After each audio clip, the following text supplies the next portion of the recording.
What better way to explore our heritage than through our unbelievable traditions in fashion and beadwork? And this is the 49th anniversary of the Organization of African Unity, which really does say so much about how far the continent and the country has come.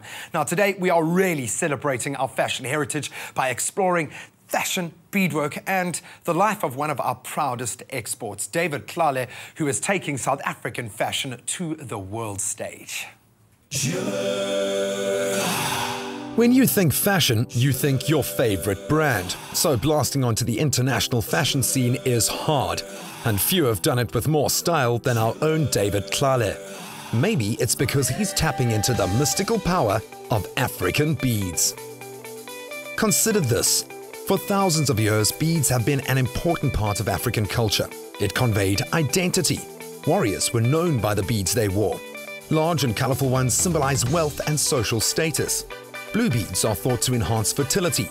Red are reserved for tribal ceremonies. Black implies age and wisdom. Yellow means high rank. And gold beads indicate a long life. Some were considered so valuable, lives were traded for a single bead. And did you know, initially, beads were made from clay, stone and bone, but trade in the 7th century with Europe and Asia opened up the opportunity to create glass beads. Today, they're mainly acrylic.